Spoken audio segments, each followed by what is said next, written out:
Alright guys, this is just a bit of a as it's happening kind of video. So, this is my fuel filter from my D-Max. It's a 2015. Now I've only just started experimenting with small quantities of recycled fuel in there. And what I should have done is pull the filter off to have a look beforehand. But this, I believe, I get this in the excavators. I believe this is algae that is accumulated. So you can see that there's just a little bit of my fuel in there. And it's mostly diesel. I was only doing it about 30% black diesel. This is the goo that was at the bottom of the filter. So we've just pulled the bottom half out. The cool part about the D-Max is it sits in this cradle. You zip it out of the holder and we've taken it up here to give it a clean. Now we're going to buzz this stuff out onto a rag and then dispose of the rag. But I had to get a good bit of video of the shit that's in the bottom of this. So the drain port probably doesn't work. You know, you can see the end of it, it might. The float, does the float still move?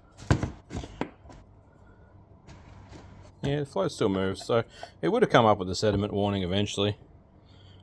But that's what's on the bottom side of the filter, so that's not gone through the injection system. Very lucky. I've got several fuel filters here. What we're going to do is we're going to put a fuel filter on it. I'm going to treat the fuel as well while we're here. I'm just going to run diesel in it for a couple of tanks before I go back to using recycled again. But I'm just going to get this cleaned up. One of my favourite things, and it's cheap, it's $5 a litre, is terps. See, look at all that goo.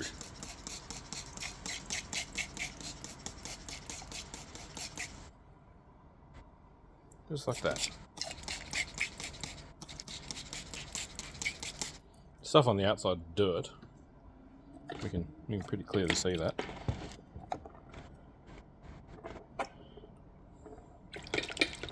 Right, let me dispose of that.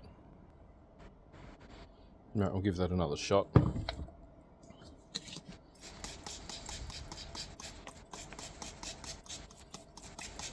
I've got to get myself like one of those really good chemical sprayers. The what brands everyone uses? Like Snap, not the Snap-on one. Is it a Toledo one maybe? There is one good one that doesn't react with fuels damaging it. I'm not going to waste the hydrocarbons, don't worry. The hydrocarbons will go through that filter and back into the system, get filtered out. Let's give it a clean up. Alrighty, it's the 13th of June. See, 13th, 14th, whatever. It's the Saturday in June. And I'm going to pull this off in a couple of months. Let's go put it back on now, but with a new filter in it. But I'm going to pull this off and see how much more stuff this catches, because I'm starting to drive this ute a lot more than what it was. And that's a little bit disturbing. We might have to drop the tank out of this ute and see what's in the bottom of the tank at some stage. I'm really glad we spotted this before I blamed it on my fuel. Because my fuel all goes sub-micron, so I catch all that sludge.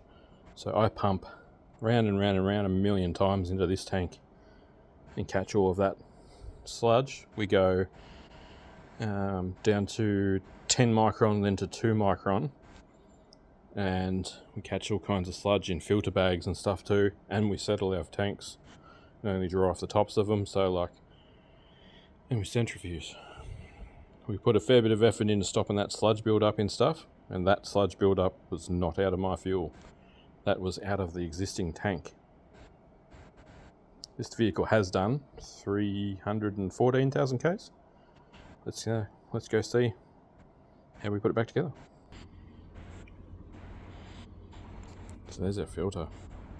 Doesn't that look disgusting? What brand's that? That is made in Indonesia. Not sure.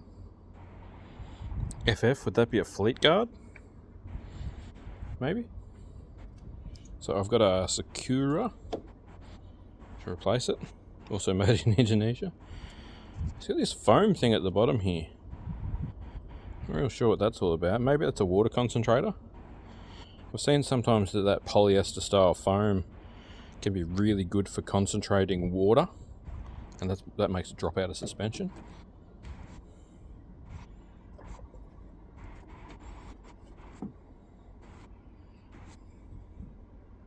Oh, we've got a new rubber. We need to put the new rubber on. The keen would have spotted that this was missing.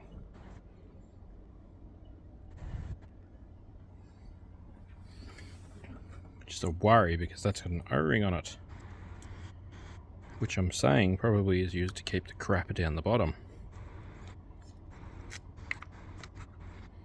So hopefully this little guy was doing his job. It's sort of a bit of a bugger to get back together this.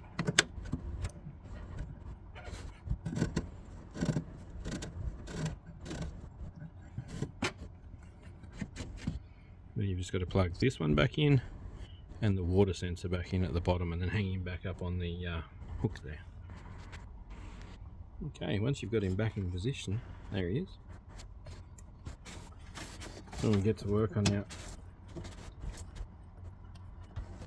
priming button here.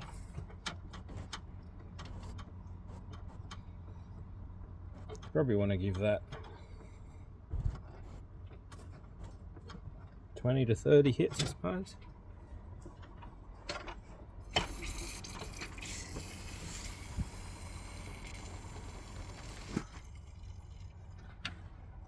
Hear it going through the system.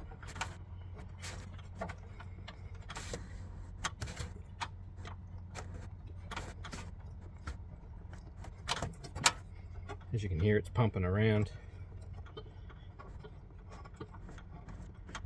And that'll mean that we don't get any air in the fuel system when we start it, which is a big problem. Right, let's go ahead and give it a start. Give it a couple more.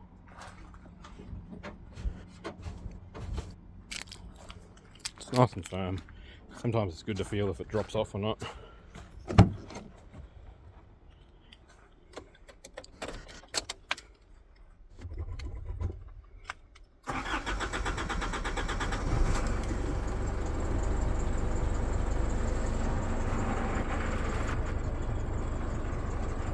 And it's alive again. So yeah, we're at 314,000. I think I've still got another fuel filter under my seat, which is good practice, especially if you're going to run alternative fuels. But in this case, this was just old terrible fuel.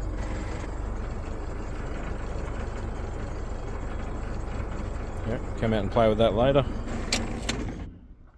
That's why you need to look at your fuel systems. Going on a trip shortly. I took my 32-inch wheels off and put my standard ones back on. They look terrible, so small. Yeah, there he is. That's how you change all of that, and that'll keep you running. You can see the black in that. That's not all algae. Have a look at Pokey's Mechanicals videos. He does a lot with common rail diesels and stuff, and shows you how bad fuel filters can get. It's also a mate of mine, so definitely worth a look.